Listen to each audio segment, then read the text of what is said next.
Welcome to your Friday, May 15th edition of Mark Madness. Today we're going to read a very significant portion of the Gospel of Mark.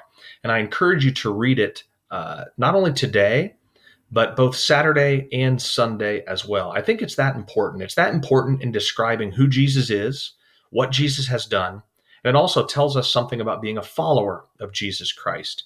In today's video, we're only going to focus on the first part.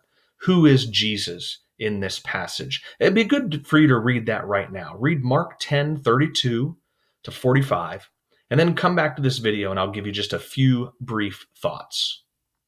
Hopefully you've read it, and if you have, you'll recognize that it's very familiar. This is the third time in 3 chapters that Jesus has predicted his death. It all begins back in Mark chapter 8. And in Mark chapter 8, Jesus asks his disciples, "Who do the people say that I am?" They give the answer, and then Jesus turns the question on them. "But what about you? Who do you say I am?" And Peter says, "You are the Christ." And that is the right answer. But then Jesus has to explain the type of Christ he is. Remember, he said he is one that must suffer, one that must die. It was imperative that he is a suffering Messiah. You'll also notice that Jesus states the same thing in Mark chapter 9, where he describes his suffering and death. So this is the third time in 3 chapters where Jesus has predicted his suffering and his death. But this one contains a slightly different nuance, a significant nuance. First, this gives more description about the suffering that he's about to experience, being both a result of the Jewish leadership and the Romans. In Mark chapter 8, it says that he's going to suffer at the hands of the Jewish leadership. In Mark chapter 9, Jesus is going to be betrayed into the hands of men, kind of a generic statement. In Mark chapter 10, he's going to suffer at the hands of the Jewish leadership and the Gentiles. And this is exactly what happens on Good Friday, isn't it? Where the Jewish leadership arrests him, holds a trial, and then takes him to Pilate and demands his death. So we get a little bit more explanation of what's going to happen. But perhaps the most significant nuance of Mark chapter 10 is that he explains why. He explains why he has to suffer and die. In Mark chapter 8, when Jesus said it was necessary, he never explained why it was necessary. We get that answer here. Specifically, we get that answer in verse 45, where Jesus says, "For even the Son of Man did not come to be served, but to serve, and to give his life as a ransom for many." That's the key phrase, to give his life as a ransom for many. A ransom was to pay a debt. It would be to pay a debt to release a slave, to pay a debt to release a prisoner. And you'd have to pay something equivalent to or beyond the debt that was owed or the obligation that was owed. That's what a ransom is. It's paying a debt or an obligation to set somebody free. But the word "for" is also important in there, a ransom for many. The word "for" means in place of or on behalf of. It speaks to being a substitute. So what Jesus is saying here is that he must suffer and die because he is going to pay the debts and the obligations in place of the people that owe it. He's going to become our substitute.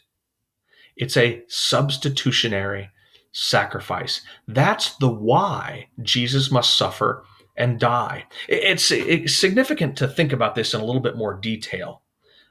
One, why is the debt death? Why is the obligation death?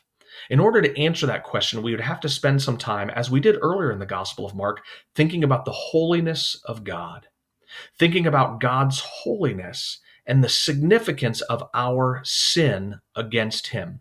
It really speaks to both the significance of our sin and the significance of God's holiness and how those two cannot go together.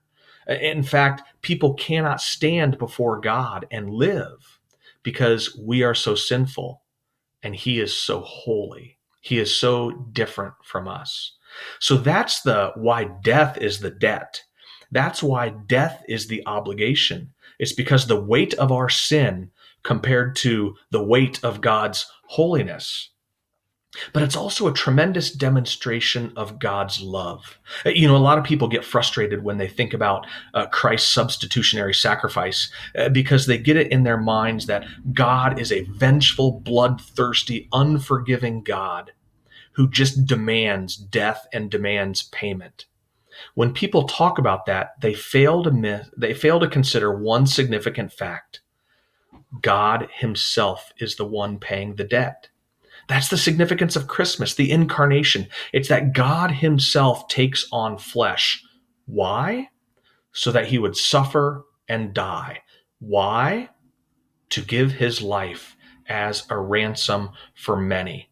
So you can see, because it's God who's paying the ransom, because it's God who's paying the debt that is owed. This is not the act of some bloodthirsty, vengeful God.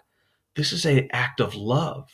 This is an act of grace in that God is taking on the debt and the obligation that we owe him. This is what separates Christianity from every other pagan faith. A lot of people understood the idea of owing a debt before a god or the gods. And the pagan religions often viewed the gods as very angry and vengeful. But in no other faith system does God himself pay that debt. In no other system does God himself become the substitution and become the sacrifice that pays the debt to set us free. It's truly an act of God's grace. It's truly an act of God's love. I'm going to link to the Bible Project video speaking about the atonement, and it'll give a little bit more flavor to this idea of sacrifice and what it was all about. But I encourage you again to read Mark 10:32 to 45 now, to read it Saturday, to read it Sunday, and then I'm going to ask you to read it again on Monday, and we'll talk about this passage from a different point of view. Have a good weekend.